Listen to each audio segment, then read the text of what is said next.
যদি কেউ নিজের মাকে ত্যাগ করে সে সন্তানকে সৃষ্টিকর্তা সর্বশক্তিমানও কোনোদিন ক্ষমা করে না।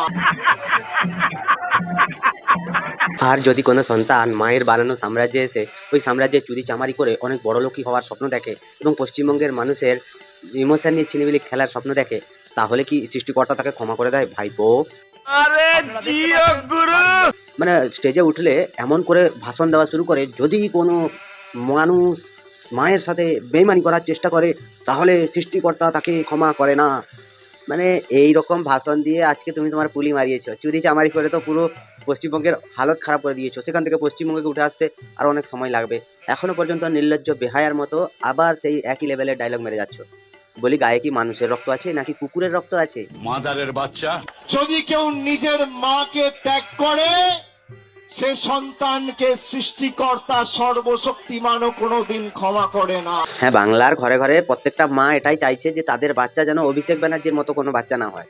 মানে ঘরের তৈরি করা সব জিনিসপত্র সেগুলোকেও পর্যন্ত বেচে দেবে। তাহলে একটা জিনিস দেখলে খুব হাসি পায়, এর মুখ থেকে এখনো পর্যন্ত কথা বেরোচ্ছে, চুরি চামারি করা সেটা প্রমাণিত হওয়ার পরেও এত বড় বড় ডায়লগ মারছে। মমতা ব্যানার্জিও সাপোর্ট করছে না নয়, উনি বলছেন যে অভিষেক নাকি বাঘের মতো লড়াই করছে। বাঘ নয়, ওটা আমার নুনুর মতো লড়াই করছে। এটা হচ্ছে শুয়োর, পাক্কা শুয়োর এটা। তো আজকে আমরা কথা বলবো এই ভাইপোকে নিয়ে। ভাইপোর অনেক খেলা আমরা দেখেছি এবং 21শে জুলাইয়ের মঞ্চে অনেক খেলাও ভাইপো দেখালো, অনেক বড় বড় মাপের ডায়লগ ছিল। আজকে তাকে একটু ধনেপাতা দিয়ে বাটার চেষ্টা করবো। তোমরা ভিডিওটা শেষ পর্যন্ত দেখতে থাকো, কথা দিচ্ছি দারুণ মজা পাবে। তো চলো আর বেশি না বকে ভাট, আজকের ভিডিওটা শুরু করা যাক।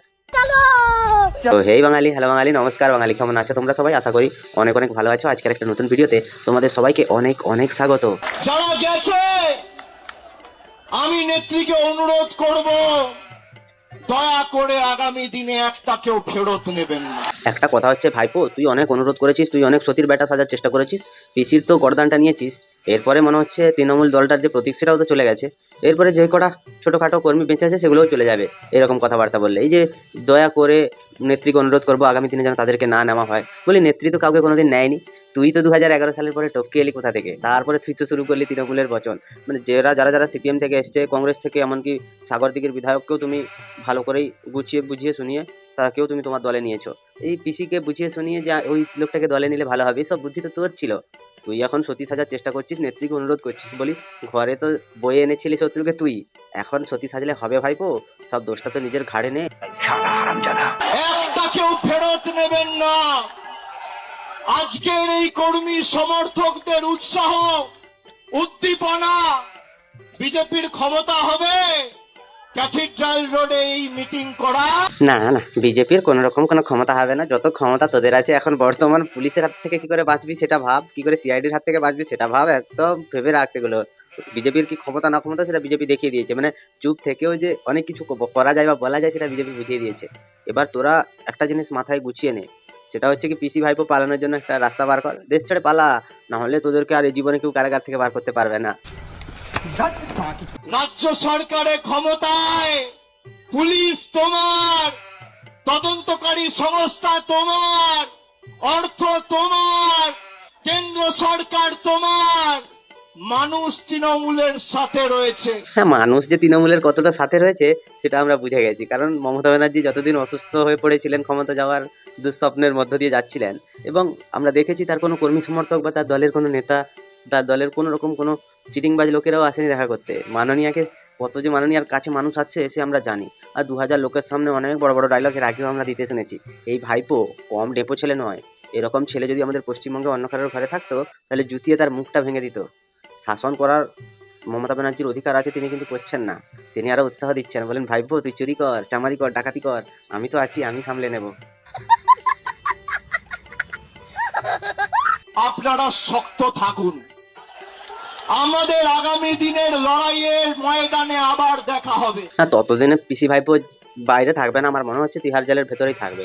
তিহার যাত্রা এনাদের জন্য খুব ভালোভাবে সাজানো হয়েছে, ঢাক ঢোল করতালি এবং বিভিন্ন রকমের বাদ্য বাজনা বাজিয়ে এনাদেরকে রাস্তায় ফুল ছড়িয়ে তিহার জেলের উদ্দেশ্যে পাঠাবে মানুষ। তখন ডিম ছোঁড়াটা আমাদের সংস্কৃতির মধ্যে পড়ে না, তাই আমরা ফুল ছুড়বো, কারণ পিসি ভাইপোর যে দুষ্কর্ম, যে দুর্নীতি, সেগুলোকে তো শাস্তি পেতেই হবে, তাই না? আর এই যে বড় বড় ডায়লগ বাজি, এর আগে অনেক ডায়লগ বাজি মেরেছিল, অমিত শাহকে ডেকে আন, নরেন্দ্র মোদীকে ডেকে আন, শুভেন্দু অধিকারীকে ডেকে আন। বলি গদ্দার বলে একটা কথা তুমি তোমার মুখে অনেকবার শুনেছি, মানে তুমি শুভেন্দু অধিকারীকে গদ্দার বলতে। বলছি গদ্দার তো তার সমস্ত রকম সমস্ত পোস্ট থেকে রিজাইন দিয়ে তারপরে এসে বিজেপিতে জয়েন করেছে। বলে তুমিও, তোমার থেকে বড় গদ্দার মনে হচ্ছে পুরো পৃথিবীতে কেউ নেই। কারণ পিসি যুদ্ধ করলো, পিসি ঝামেলা করলো, পিসি নাটক অভিনয় যাই করুক, তার দলটাকে ক্ষমতায় এনেছিল পশ্চিমবঙ্গে, অনেক কষ্ট করেই এনেছে। কিন্তু কিন্তু তুমি এসে পুরো বরবাদ করে দিলে দলটাকে। বলি ভাইপো, আইপ্যাকে কে এনেছিল, তোর বাপ নাকি পিসি? ওটাই জিজ্ঞাসা করছি। আইপ্যাক এসেই তো তোদের ফুলিটা মারলো।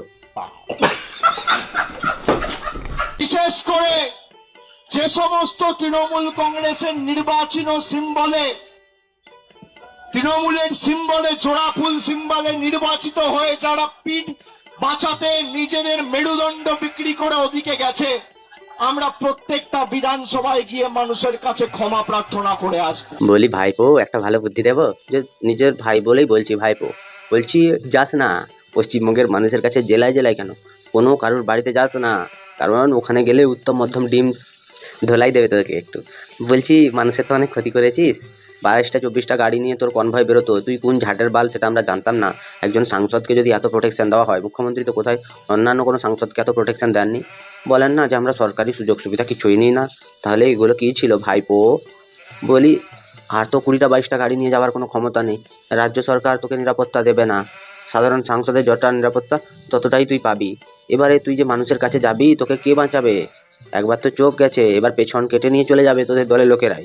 আর বিজেপির লোকেদের তোর উপরে রাগের থেকে বড় কথা, তোর উপরে তো পশ্চিমবঙ্গের আধা তৃণমূলের নেতার রাগ আছে। সেটা কি তুই ভুলে গেছিস ভাইপো?